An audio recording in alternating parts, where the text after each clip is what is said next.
I'd like to again say that I'm really proud of our team yesterday. Really proud of our team. Thankful for the support of the fans, and we are nicked up. We'll have some injuries we can talk about shortly. Just like to wish Reggie McKenzie the best, and he's a good friend of mine. He's always going to be a Raider, and we're going to have to rebuild this football team without him. But I will assure the Raider fans that we'll do everything we can to find the right replacement. He left some big shoes to fill, and just want to wish him the best. But I'll answer any questions that I can. Where did you see the and why wasn't it work out? I'm not going to sit up here today and talk about any disconnect. We were connected. We were very good friends and very connected. I'll leave it at that. John, why now? Why the timing? Well, we won a game last night. I went home, and obviously there was a meeting last night, and changes have been made. And I respect everything that this organization is about. I can't exactly answer why the change was made last night, but changes were made. And we got to continue to fight and continue to build this team back, and that's what we're going to do. So this was a Mark Davis decision? We all work for the same man. How would you like to see in what kind of quality? Similar qualities. A guy that works hard, that loves football, that loves this organization, that'll scratch and claw and fight with the rest of us. I think it all starts there. Obviously, expertise and personnel, great leadership skills, a number of things that go into this job. It's a tough position in this league. The press release did not mention specifically that it could be a GM. In your mind, is it unnecessary to call the new person a general manager? Like I said a minute ago, I just got done coaching a game yesterday. So I know Mark is going to accumulate a list of names and candidates, and I'm sure we'll discuss those people later this week. But right now I don't have any idea. Will you be involved in the interview process for that? Don't know. Would you like Dave Rosano to be a candidate for this job? I'm not going to get into the general manager thing anymore. I just know what I just said. I don't want to take away from what happened on the grass yesterday. I can answer those types of questions better. Right now, all we can do is speculate. You did bring in Dave Rosano. What's his role for you? Dave Rosano, he's a personnel assistant. We've got a lot of assistants up there that watch tape, mark tape, college and pro. But I'm not revealing any candidates because I don't know of any. John, moving forward, you have a whole bunch of draft picks. How much input do you want to have as opposed to a general manager having the final say about how? I think any coach wants input. Let's be honest. I think any coach. I've had input here. I had input on the draft picks that we made when I was here with Al Davis. I had some input on the draft this year, and I think it's a collaboration around the league. I think the general manager, the scouts, the coaching staff, sometimes the owner, all work together in every selection. So I would like to be involved for obvious reasons. What was your interaction with Reggie like today? I have not seen Reggie yet. Have not seen him yet. You've talked about how, as an organization, you guys didn't get enough out of the draft classes from a couple years before you got here. What was missing, do you think, in those classes? I don't think you can write the book yet. A lot of those guys are still developing and still a part of the NFL. Some aren't with us, some are. But I'm not going to sit up here and reiterate anything that went wrong. I do know this. We have to get better in a lot of areas, and that's what we're going to strive to do. Did you agree with this decision on Reggie? Look, I'm not surprised when you're 3-10. I'm not surprised with anything that happens in this league. I've been fired. I've been traded. It's a horrible part of this business, and I'm very sensitive to it. Did you get a sense from Mark or from what you'd like to do to have more of an overhaul of the personnel department outside of Reggie? No, this just happened last night. So I'm sure we'll talk later in the week or next week or whenever the time is right. At what point during your 10 or so months here did you get a sense that this might have been a possibility? I really didn't have a sense of it. I've just been in a dark shaft room working hard trying to get ready for the next game. So this is all, somewhat surprising. There have been a lot of speculation and a lot of rumor coming out of here since early in the season. You don't know what's real, what's smoke, what's fire. You really don't. But we have made a change, and we have to respond, and that we will. There are a number of personnel decisions that remain to be made over the course of this season. Guys to try out, guys to sign. Look at practice squad. Who quarterbacks these final few weeks? Well, I think Sean Herrock will be a big part of this. He's a very talented personnel man. He has a lot of Raider history. We're going to lean on him. He's our college scouting director. We've got good scouts, and we got a lot of picks in this draft. So his leadership will be important, and I expect him to be a big part of the organization moving forward, honestly. Is Joey Clinkscale still employed here? Yes, he is. Yes, he is. You mentioned the good scouts you have in your department. Do you have any concerns that there's now sort of an environment of uncertainty that they'll be working in under for a while? Well, I hope not. You know, I'm going to get a chance to go upstairs and see them after this press conference. Just continue to show my confidence in them and try to rally the troops. You know, it's a tough, like I said, it's a tough business. Changes do happen. There's been a lot of change in this organization in the last 15 years. Coaches have come and gone. General managers have come and gone. And we have to respond. We have to fix the Oakland Raiders, and that's something that we're dead set on doing. And I thought yesterday was a big step in the right direction. There have been reports that there are effectively two different personnel groups, personnel staffs working here during the course of the season. Is there any truth to that with your own staff and Reggie?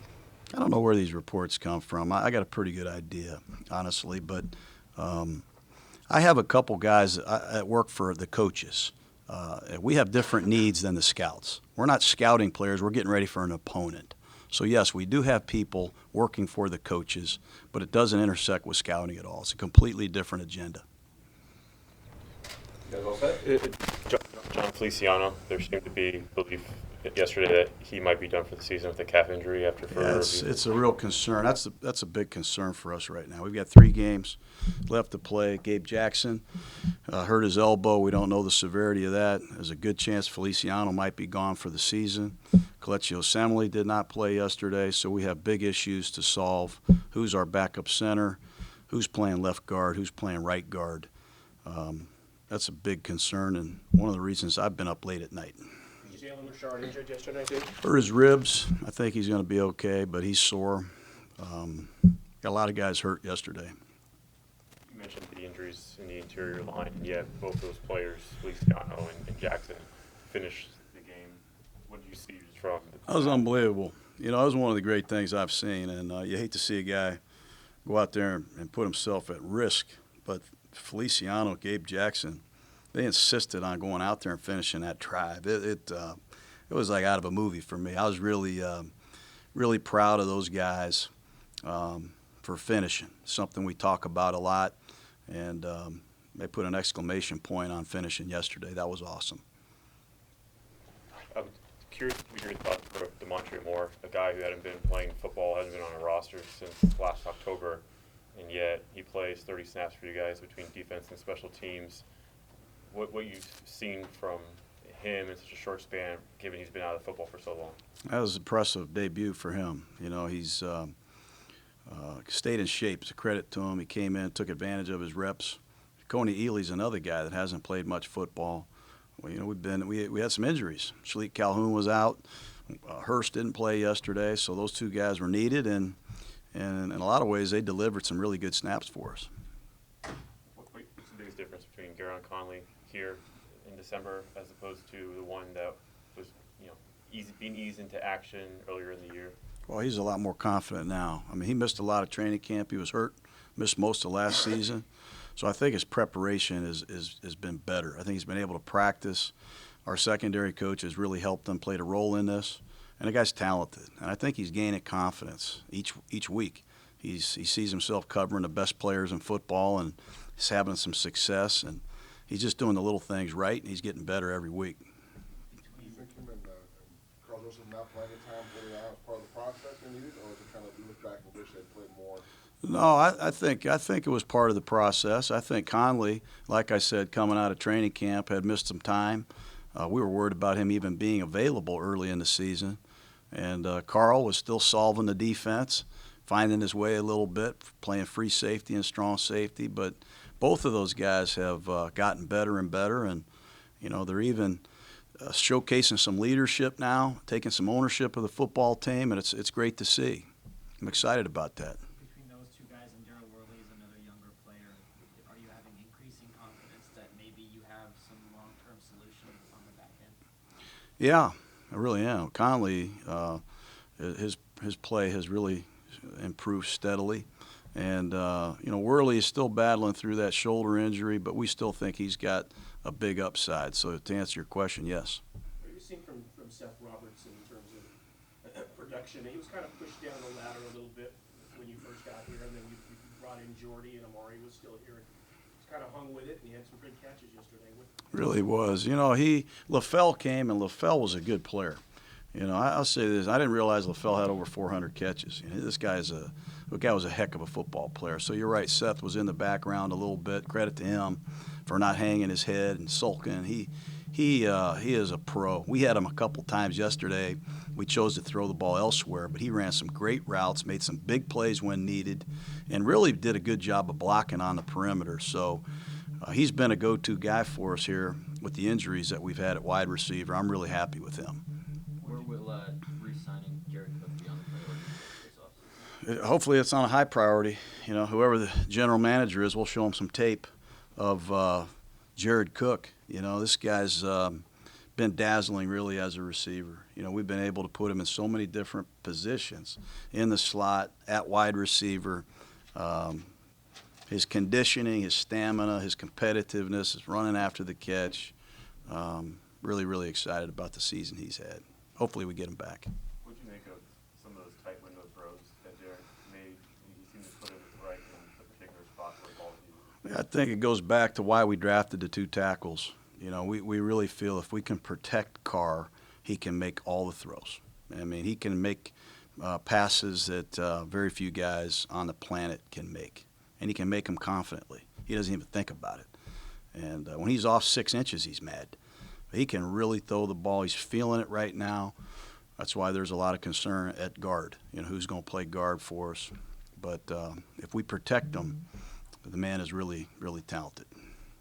That last touchdown to carry, what was the intended receiver? He wasn't the main guy, right? Well, we were going for Jordy Nelson on a double move, but they doubled Nelson, and they singled Carrier.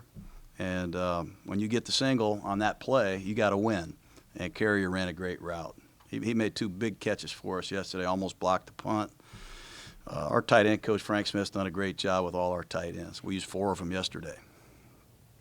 Coach, you mentioned against the Ravens, you guys played well. Against the Chiefs, you guys played pretty well. Obviously, yesterday you guys played well.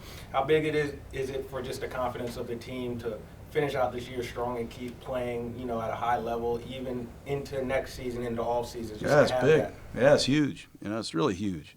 A lot of the rookie players are getting confidence. The young guys are getting confidence, and the will to win, the commitment to excellence, finishing games, thriving in adversity, mental toughness, all the things I believe a championship organization and team is made of were on display yesterday, if you really study the tape. So I'm really excited about that. Hopefully we can finish strong and continue to lay the foundation for something that might be really special here in the next few years.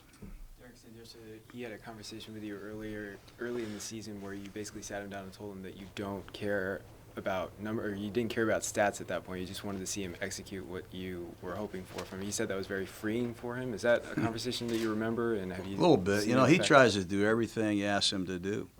He wants to do it by the book. Read this play like that. Go through this footwork. Do this. He really wants to do it by the book. And I probably I felt maybe I inhibited him. Hey, free yourself from me. Free your mind. Trust your instincts. Go play. Don't overthink these plays. Don't overthink these situations. And I just didn't want to paralyze him with too many thoughts. So I just wanted him to relax, go play, trust his instincts and his abilities, and trust his preparation. And that's what he's done. Is that something you've kind of learned over time, is not to inhibit? Yeah, I bother people, as you know. So I mean, I try not to. I just want to win. I want to compete. I want to prepare. I want to over-prepare, and I want a contingency plan for if the plan doesn't work. So I have a tendency sometimes to maybe drive a guy crazy. Yeah.